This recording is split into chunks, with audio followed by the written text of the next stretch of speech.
to know in America and the rest of the world. Xander J. Hobson here, stand-up comedian and entertainer, director and producer of boxing documentaries, internet troll to those who need internet trolling. This here is another episode of The Devil's Advocate, brought to you by the Brilliant Artist Movement. We're trying to go to platform, so please subscribe, like this video, share it, and by all means leave a comment in the comment section, because I enjoy checking out the feedback from these videos that I make, as well as exchanging opinions and points of views with you all.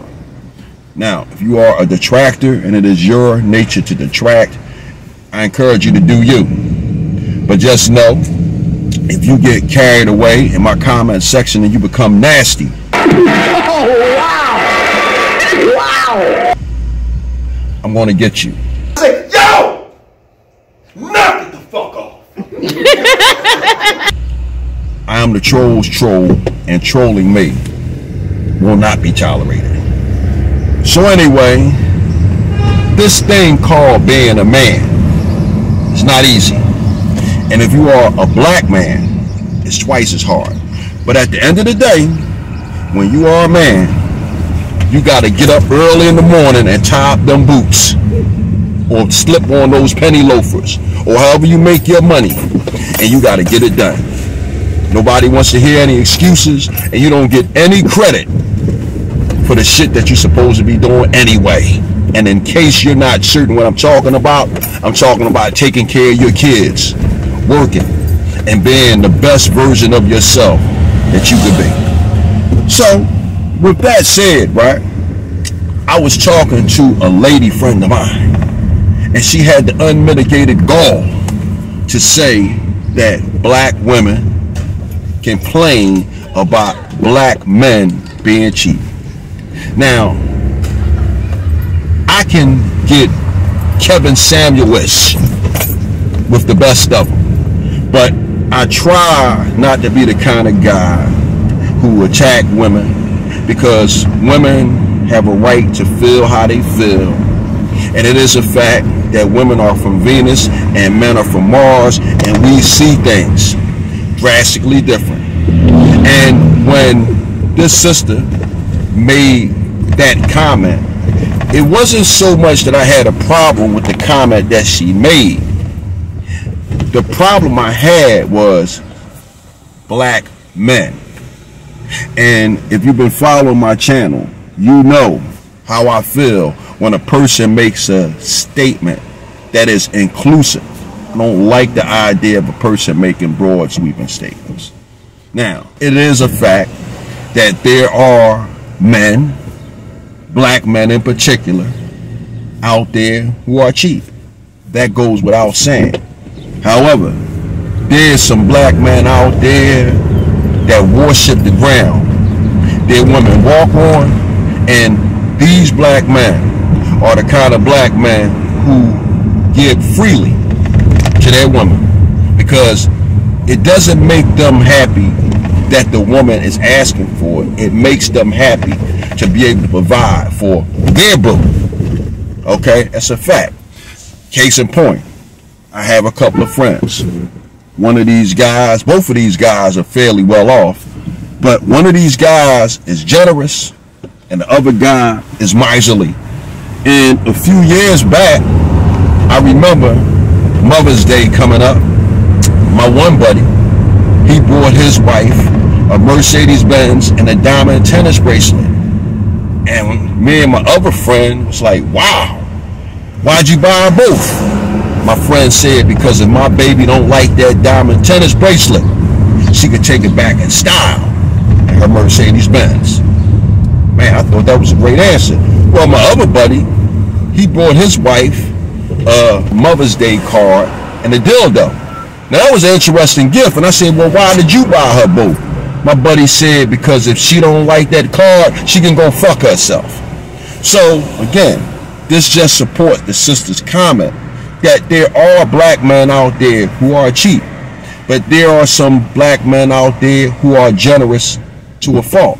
And again, when I say men, I'm talking about all men. But in this case, we're talking about black men. See, if a person is doing something of their own free will and they are in a relationship and they're functioning and the relationship is working, and you got the kind of guy, he might not be the kind of guy who likes to lavish gifts on people. Matter of fact, when you have the person who enjoys giving gifts is their love language. Now you might have some brothers, they the kind of guys, their love language might not be giving gifts. Their love language might be fixing things around the house and tending to your needs. So it's not fair if you hooked up with a fella, he's a good guy, and his love language may be deeds and not gifts. You might have another brother, his love language may be affection, and so forth and so forth. So it doesn't make a guy cheap or a bad person because his love language isn't giving gifts. Everybody likes gifts, and I think everybody wants gifts, and everybody wants to be given presents and surprise. But it is irresponsible and downright egotistical and self-centered for a woman, any woman, to expect a man to go out here and double and triple his efforts in order to make her happy. Now again, if this is someone's love language where services is a part of their love language and it makes them feel good to go above and beyond the call of duty for their boo, then that's cool. But you can't place that same yoke around the neck of a man, and that's not his love language.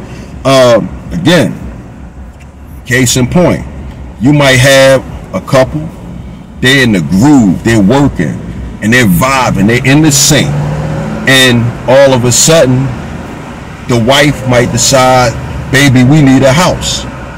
And the husband may say, well, babe, that will create a financial burden for us, and I don't like the idea of that pressure being put on me because I feel it's more that I'm willing to do.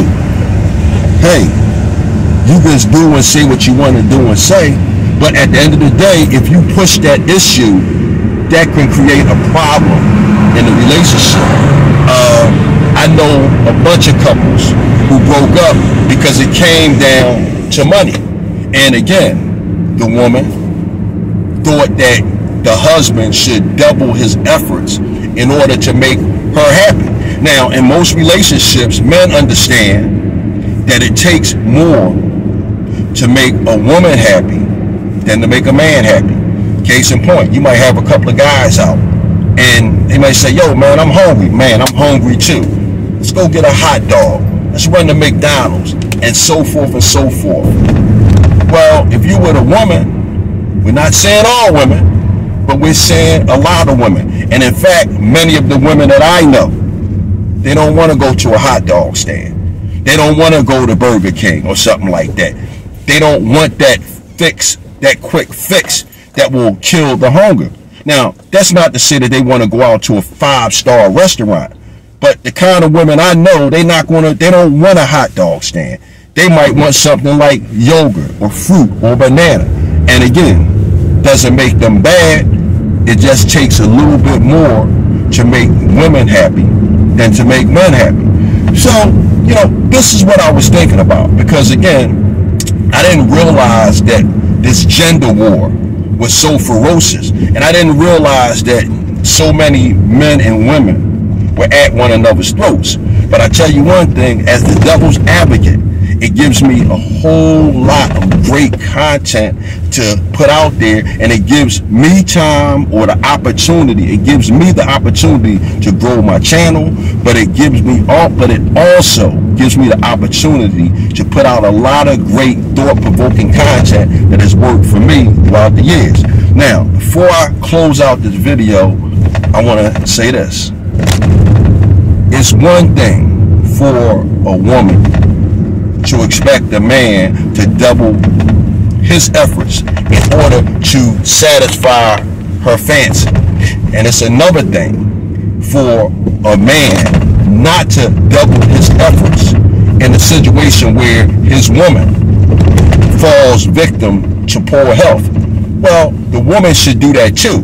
But in the case such as that, if a man is with a woman and she should fall sick, well, again, that goes with the wedding vows, through better or worse, through sickness and health, and so forth and so forth and so forth. And personally, I feel the same way if you are just in a relationship with a person. If you are in a relationship with a person and y'all dig each other, and that person should fall victim to poor health or accident or something, in my opinion, I think the honorable thing to do would be to help your person or help your mate soldier through it. And it goes the same for women. So this is what I was thinking about. You know, are there some black men out there who are cheap? Yes, they are. Then there are other black men out there who are generous, and then there are other black men out there who are generous to a fault. Then you have a lot of black men who fall somewhere in the middle. And as I close this out, I want to say this. For those brothers that fall somewhere in the middle, especially us older guys, a lot of us fall somewhere in the middle because black men and black women know that when it was all said and done, at the end of the day, the black man has always been the last hired and the first fired. And in this day and time, when you have this huge influx of immigrants from other countries coming into America and competing with blacks, whites, Hispanics, and all the other Americans who were here before they started opening up the floodgates, hey man, a brother gotta really be mindful what he do with his money. Because when it's all said and done, you gotta respect your money, because you never know when you might need your money to save you. So with that said, I'm done with it. BAM! A little boy climbed an apple tree. He stole an apple, then two, then three. And when he started to climb back down, he slipped and he landed